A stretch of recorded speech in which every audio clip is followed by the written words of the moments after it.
Imagine a world where ancient texts whisper secrets of a time long forgotten. A world where the remnants of a great flood lie buried beneath layers of history, and the echoes of a single, divine voice fade into a chorus of many gods. The great flood about which there are many myths, is it true? A world where people turn from monotheism to polytheism. This is the story of ancient Mesopotamia.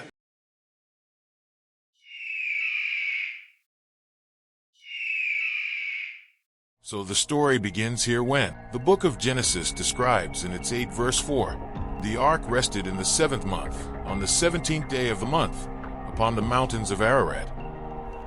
The people spread across the region, and these people were later called the black-headed people.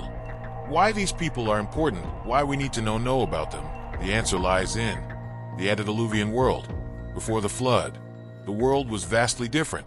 The Book of Genesis and the Book of Enoch describe a time when the sons of God, or angels, descended to earth and produced the Nephilim, a race of giants. Genesis 6 verse 4 there were giants in the earth in those days, and also after that, when the sons of God came in unto the daughters of men, and they bare children to them, the men of renown. This period, known as the antediluvian world, was marked by great wickedness, leading to the divine decision to cleanse the earth with the flood. The story actually starts from the king Ataba, written in Sumerian's king list, that in other religions he was called Adam, the father of humanity. That he spent time in the garden, also called the Jannah. In Islam, he ate the food God sent him to this world. One of his sons, Cain, killed his brother Abel, and then came the Seth. Genesis 4 verse 25. And Adam knew his wife again, and she bare a son, and called his name Seth. For God, said she, hath appointed me another seed instead of Abel, whom Cain. There were 10 generations between Adam and Noah, and according to Apocrypha, the fallen angels, also called witchers, under the power of Azazel, came to this world, which produced such wickedness that there was a great flood, the historical flood. Genesis 7 verse 11. In the 600th year of Noah's life, in the 2nd month, the 17th day of the month, the same day were all the fountains of the great deep broken, and the windows of heaven were opened. Let's look upon the religious perspective of Sumerians. The transition from monotheism to polytheism in Mesopotamia was gradual. As communities grew and merged, so did their gods and religious practices. This amalgamation led to the worship of multiple deities, each associated with different aspects of life and nature. The Genesis 6 Conspiracy by Gary Wayne explores how these changes in religious beliefs might have been influenced by interactions with other cultures and the spread of different ideologies. Is there any other proof from the Sumerians themselves that highlights their gods? Yes, there is.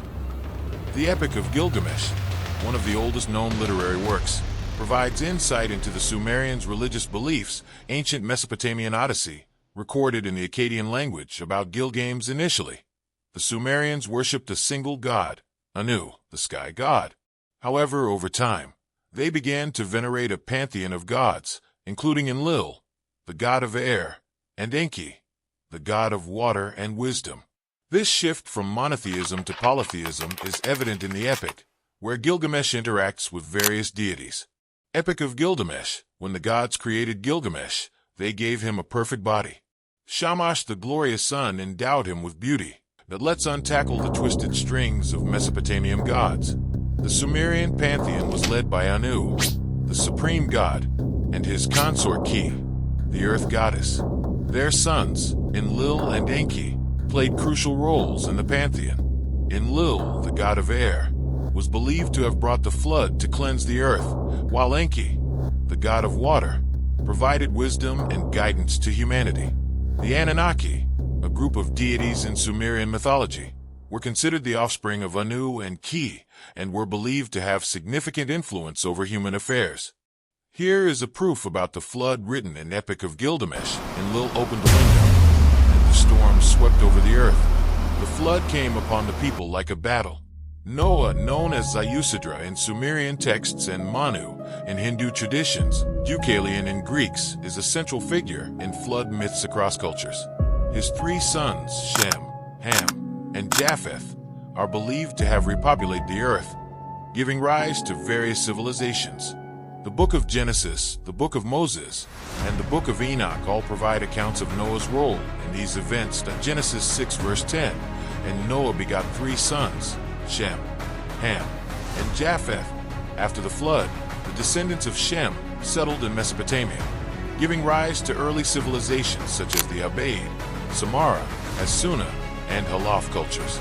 These periods laid the groundwork for the development of complex societies and the rise of the Sumerians. The story of religion in ancient Mesopotamia is a testament to humanity's enduring quest for understanding and connection with the divine. From the antediluvian world to the rise of early civilizations, these ancient beliefs continue to shape our world today. There are still many mysteries that are needed to be unveiled, like the Tower of Babel. What's its importance, who created it, and why? So if you want to know about it, then click the subscribe button to get notified about the next video.